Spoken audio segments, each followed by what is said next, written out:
अब एक बार सोच कर देखिए, क्या हो अगर भारतीय वायुसेना का एक फाइटर जेट हवा में उड़ान भर रहा हो और उसी समय दुश्मन ने उस पर मिसाइल लॉन्च कर दी हो और उस समय आपका फाइटर जेट एक लेजर बीम से उस मिसाइल को हवा में ही जला दे।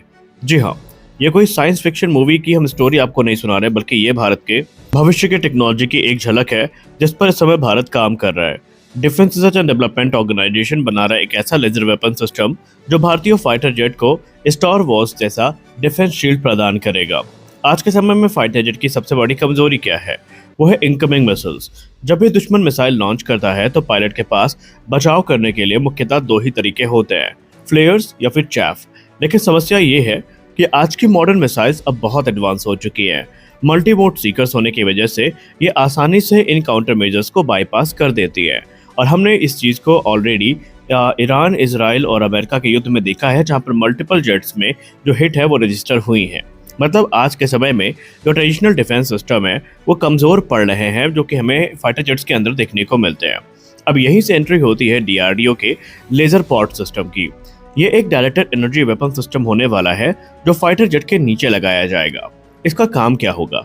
नंबर 1, इनकमिंग मिसाइल्स को यह डिटेक्ट करेगा, उस पर हाई एनर्जी लेजर बीम पर फोकस करेगा और उसके सेंसर्स या फिर स्ट्रक्चर को डिस्ट्रॉय करना इसका मुख्य काम होगा।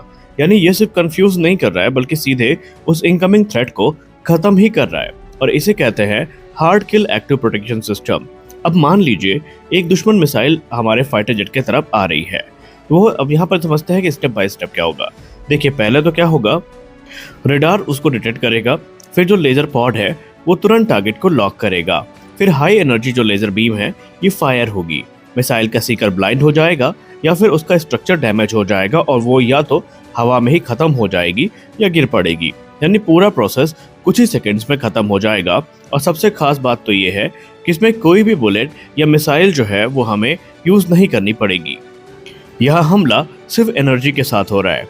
ये सिस्टम सिर्फ मिसाइल्स के लिए नहीं है, बल्कि डीआरडीओ इसे मल्टी रोल वेपन बना रहा है, जहां पर ड्रोन वॉरफेयर में भी इसका यूज होगा, जहां पर अनमैन एरियल व्हीकल और स्वार्म ड्रोन को यह तुरंत डिसेबल कर सकता है। दूसरा, एनिमी एयरक्राफ्ट के सेंसर्स को ब्लाइंड करने के लिए भी इसका इस्तेमाल किया जाएगा और इसके अलावा अगर हम उनके सेंसर्स को ब्लाइंड ही कर दिए तो जाहिर सी बात है उनकी सिचुएशनल अवेयरनेस ऐसे ही खत्म हो जाएगी। और तीसरा, इसका काम ये होगा कि यह हाई पावर माइक्रोवेव के तौर पर यूज किया जा सकता है। यानी माइक्रोवेव पल्सेस से इलेक्ट्रॉनिक को ये फ्राई कर देगा, जिससे मिसाइल या ड्रोन के सर्किट जल जाएंगे। मतलब बिना गोली चलाए दुश्मन हमारा खत्म हो जाएगा। अब सबसे खास बात इसकी करते हैं वो है इसकी रेंज की। इसकी रेंज तकरीबन 1 से लेकर 5 किलोमीटर के बीच में होगी और टेस्टिंग टाइमलाइन की उम्मीद अगर हम करें तो 2027 तक इसके टेस्टिंग के शुरू होने की उम्मीद की जा रही है। वहीं अगर हम डिप्लॉयमेंट की बात करें तो 2030 के दशक में इसको डिप्लॉय करने का यहाँ पर उद्देश्य रखा गया है या एम रखा गया है। यानी आने वाले दशक में भारत के फाइटर जेट में पूरी तरीके से इन सिस्टम्स को डिप्लॉय किया जा सकता है। अब सबसे महत्वपूर्ण सवाल, अगर हम फाइटर जेट की बात कर रहे हैं और वीडियो के थंबनेल ने आपने फाइटर जेट ही देखा है, तो वो कौन सा प्लेटफॉर्म होगा संभावित जो यहाँ पर यूज किया जा सकता है? मीडिया रिपोर्ट्स की बात माने तो इसमें तेजस मार्क 2, सुखोई 30 MKI का अपग्रेडेड वेरिएंट यानी कि सुपर सुखोई और एडवांस मीडियम कॉम्बैट एयरक्राफ्ट जैसे जो प्लेटफॉर्म है वो अंडर कंसिडरेशन है। खासकर एमका और सुखोई की संभावनाएं सबसे ज़्यादा हैं, क्योंकि अगर हम एमका की बात करें तो एमका के साथ ये टेक्नोलॉजी भारत को next level air combat capability दे सकती है। अब इसके स्ट्रेटेजिक इम्पैक्ट भी काफ़ी ज़्यादा है। अगर ये सफल होता है तो बहुत सारी चीज़ें बदल जाएंगी हमेशा के लिए। एयर कॉम्बैट पूरी तरीके से बदल जाएगा, मिसाइल की इफेक्टिवनेस कम हो जाएगी, डिफेंस सिस्टम ऑफेंसिव बन जाएगा और ड्रोन वॉरफेयर में भारत को एक बड़ी बढ़त मिलेगी। और सबसे खास बात, भारत बन जाएगा डायरेक्टेड एनर्जी वेपन में ग्लोबल लीडर। तो दोस्तों, ये टेक्नोलॉजी आज तक हमने सिर्फ फिल्मों में देखी है, लेकिन वो दिन दूर नहीं है जब संभावित है कि ये टेक्नोलॉजी आपको भारत के फाइटर जेट्स में देखने को मिले। और अगर आपको लगता है कि ये इम्पॉसिबल है, तो ऑलरेडी कई देश हैं जिन्होंने एयरबॉर्न लेजर का टेस्ट भी कर रखा है और उन्होंने इस पे आगे काम करना भी शुरू कर दिया है। और भारत क्योंकि खुद को मॉडर्न वॉरफेयर के हिसाब से तैयार कर रहा है, तो उसमें इन चीज़ों को काफ़ी महत्व दिया जाता है और इसी के अनुरूप इस समय काम भी किया जा रहा है।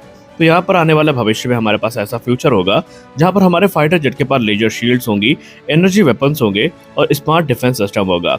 लेकिन सवाल ये है, क्या ये टेक्नोलॉजी सच में गेम चेंजर साबित होगी या इसमें अभी भी बहुत सारे चैलेंजेस हैं? आपकी इसको लेकर क्या राय है, हमें ज़रूर बताएं।